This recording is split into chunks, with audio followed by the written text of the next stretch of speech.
Good morning, my dear students. Today, in this video session, we are going to start our next story.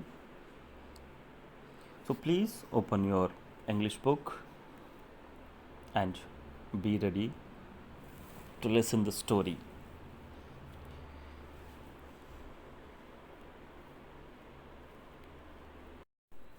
So, students, story number 2 is The Overcoat, written by Ruskin Bond. But before starting the story, as usual, the author first. Ruskin Bond is one of the most loved authors of India. His tales about life in the hills have appealed to the young and the old alike. He was born in Kasauli in 1934 and grew up in Jamnagar and Shimla. Jamnagar is in Gujarat and Shimla is the capital of Himachal Pradesh. In his writing career spanning over 60 years, he has written over 500 short stories and also novels. Now we are going to start our story. So please open your books and come to page number 17.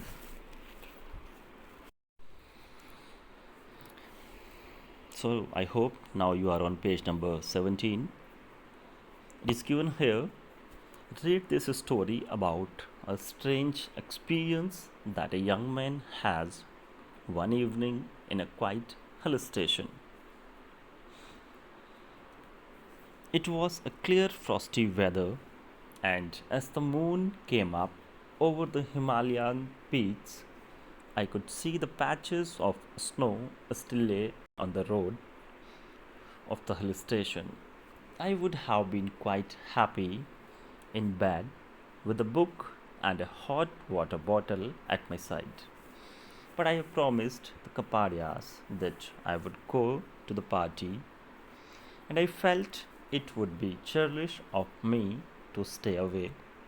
I put on 2 sweaters, an old football scarf, and an overcoat and set off down the moonlit road. It was a walk of just over a mile to the Kapadia's house, and I had covered about half the distance when I saw a girl standing in the middle of the road. So, students, first the writer told about the weather. It was a very cold, frosty weather, and snow was falling over there on the road. And the writer was feeling very lazy, and he was in his bed having a book, and a hot water bottle was kept at his side. But he thought of the promise which he made with the Kapadias that he will definitely go to the party.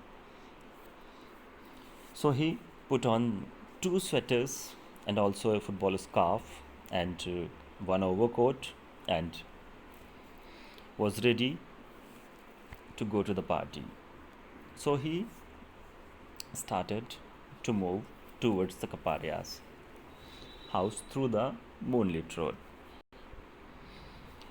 He told that it was just a walk over a mile, and he has covered nearly half the distance when he saw a girl was standing in the middle of the road. Now please turn the page, students.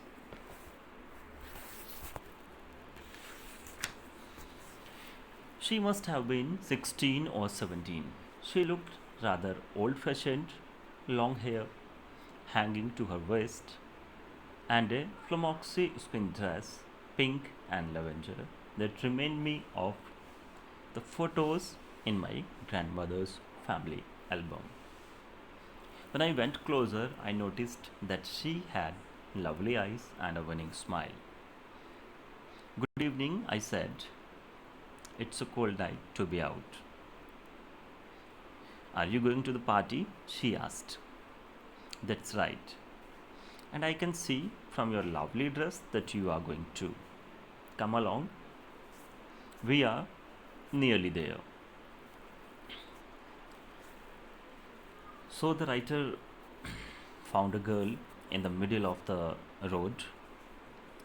She was standing there, and now he is giving some explanation about the girl, that the age of the girl would be 16 or 17 years.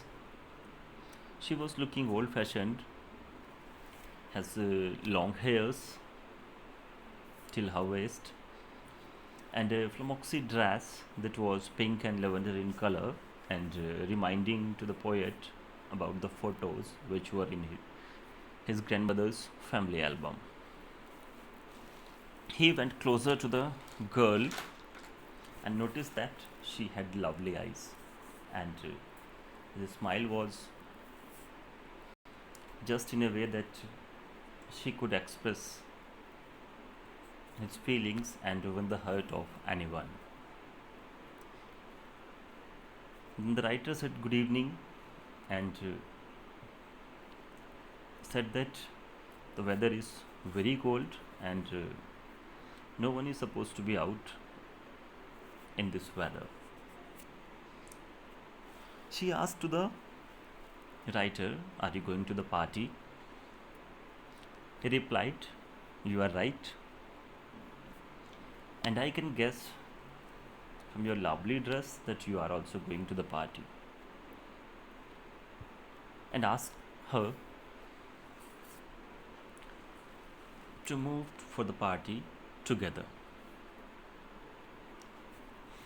She fell into step beside me, and soon we saw lights from the Kapadia's house shining brightly through the devdars.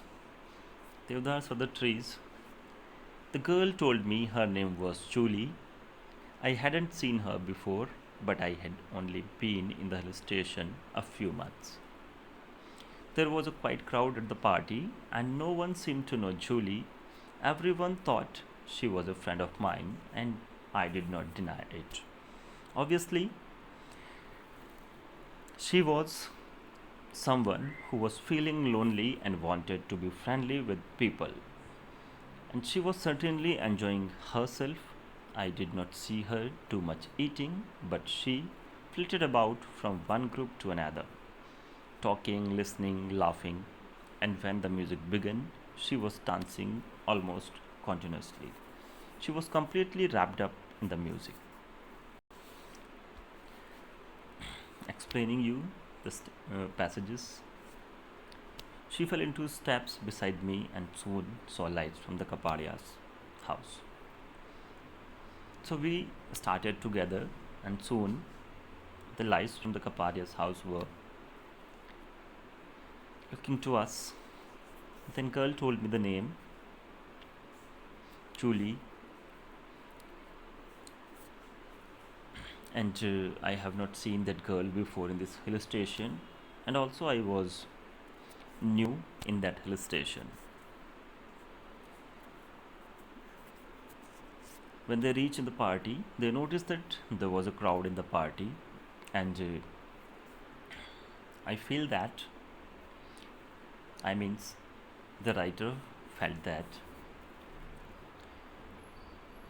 no one seems to know Julie, and everyone is thinking that she is my friend. And I also kept it a secret. She was feeling lonely there, but she was trying to talk every group in the party. She didn't eat much, but she was interested to talk to the different people there. She danced there, and when the music started, she was lost in the music. It is given it was almost midnight when I got up to go. As I was saying goodbye to my host and wishing everyone a Merry Christmas, Julie slipped her arms into mine and said she would be going home too. When we were outside, I said, Where do you live, Julie? At Wolfsburg, she said, right at the top of the hill. There is a cold wind, I said, and although your dress is beautiful, it doesn't look very warm. Here, you would better wear my overcoat. I have plenty of protection. So, when I was ready to move from the party and I was saying good night to my hosts and wishing everyone Merry Christmas, then I felt that Julie came near to me and slipped her arms into my arms and said she is also going with me. When they came out of the party, I asked her, where do you live, Julie? She replied me that she lived at Wolfsburg. It is at the top of the hill.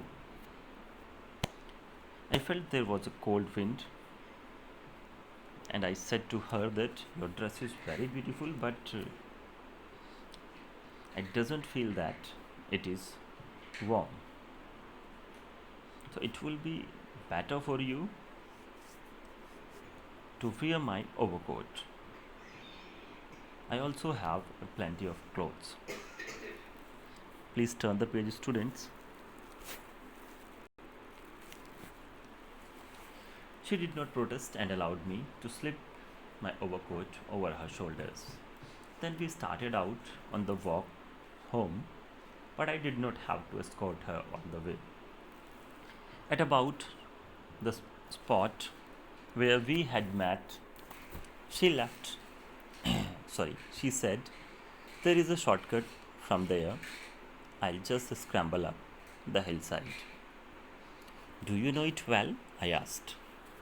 It is a very narrow path. Oh, I know every stone on the path. I use it all the time. And besides, it's a really bright night. Well, keep the coat on, I said. I can collect it tomorrow. She hesitated for a moment, then smiled and nodded.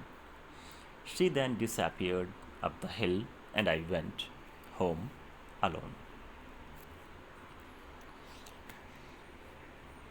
So, when I asked her to put on my coat, she didn't protest and allowed me to slip my overcoat over her shoulders. And then we started towards our homes. After some time, we reached at that spot where we had met. She told me that there is a shortcut from there and she will scramble up to the hillside. Scramble means to go with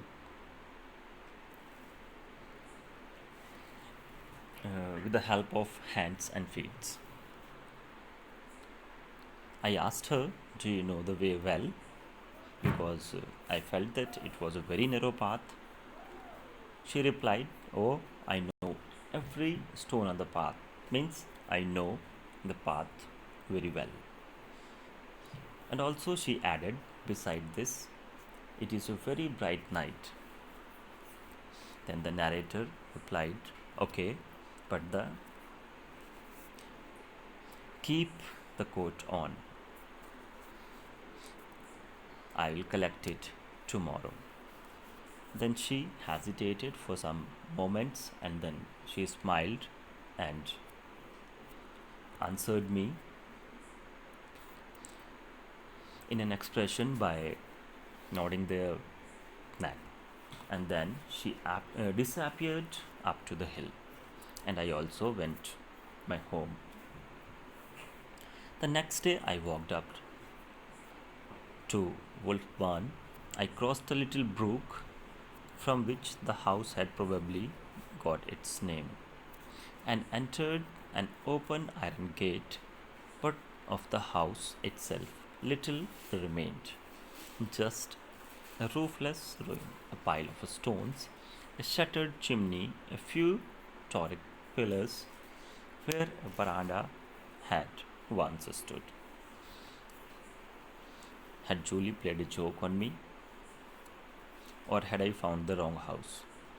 I walked around the hill to the mission house where the Taylors lived, and I asked old Mrs. Taylor if she knew a girl called Julie. No, I don't think so, she said. Where does she live? At Wolfsburn, I was told, but the house is just a ruin.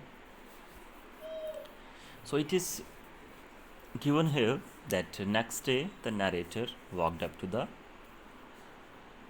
address or the house. When he reached there, he found there a ruined house. There were very little construction work was there, and she found some old Greek style pillars there, and there was a house which was without roof. After looking the house, he thought that had the Julie played a joke with me, or had I found the wrong address?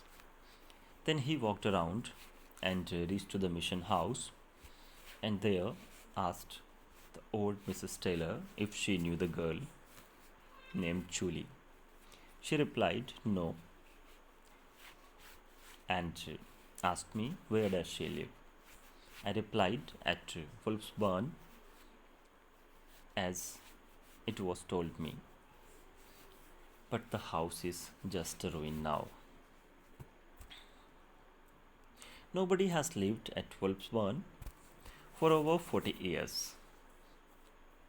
The Mackinnons lived there, one of the old families who settled here, but when their girl died, she stopped and gave me a queer look. I think her name was Julie. Anyway, when she died, they sold the house and went away. No one ever lived in it again, and it fell into decay. But it could not be the same Julie you are looking for. She died of consumption. Consumption is a lung disease, so she died of because lung disease. There wasn't much you could do about it in those days. Her grave is in the cemetery just down the road. I thanked Mrs. Taylor and walked slowly down the road to the cemetery, not really wanting to know anymore, but propelled forward almost against my will.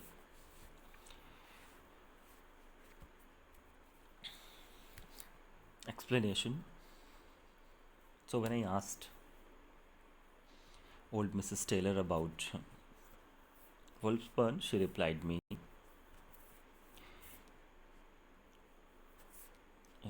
it had been 40 years, nobody was living in the house.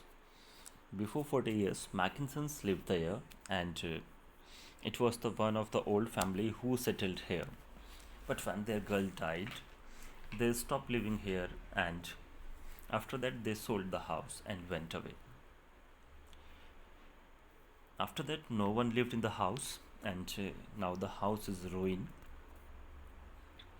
And she replied that I doesn't feel that for the girl you are looking here and there definitely would not be the same Julie, because Julie was also the daughter of Mackinsons. So after getting the reply from the old Mrs. Taylor, I feel nervous, and she also told me down the road there is a cemetery where is the grave of Julie. So now I turn towards that cemetery, and I thank Mrs. Taylor and slowly down to the road to the cemetery. It was a small cemetery under the Devdas. You could see the eternal snow of the Himalayas standing out against the pristine blue of sky Here lay the bones of forgotten empire builders, soldiers, merchants. Please turn the page, students. Adventurers, their wives, and children. It did not take me long to find Julie's grave. It had been simple headstone with her name clearly outlined on it, Julie Mackinnon, 1923 to 1939. With us, one moment, taken the next, gone to her maker, gone to her rest. Explanation. So when I reached there, I found it was a little cemetery under the Devdar trees, and everyone could see clearly that snow which was falling over there, and here lay the bones of forgotten empire builders, means kings, soldiers, merchants, adventurers, and their wives and children. And the writer or the narrator did not take much time to find the Julie's grave, and there was a simple headstone with the name of Julie, and his year of birth and year of death was mentioned there, and clearly written the simple words, with us one moment, taken the next, gone to her maker, gone to her rest. Although many monsoons have swept across the cemetery wearing down the stones, they had not touched this little tombstone. I was turning to leave when I caught a glimpse of something familiar behind the headstone. I walked round to where it lay. Neatly folded on the grass was my overcoat. No thank you note, but something soft and invisible brushed against my cheek, and I knew someone was trying to thank me. So I have seen that after a long period, I was looking that the stone was very bright and clear, and I was about to leave, and I was turning. Then suddenly I got a glimpse of something that was looking to me familiar. I was ready to move, but before that, narrator round to where it lay. He found there his overcoat that was neatly folded and was kept on the grass. There was no thank note, but he felt something, that something invisible and soft brushed against his cheeks, and he really felt that someone was trying to thank him. So students, now story is over, and I hope you have understood it well. I'll give you question and answers in the next video. Thank you. Till then, be healthy, be safe, stay at your home.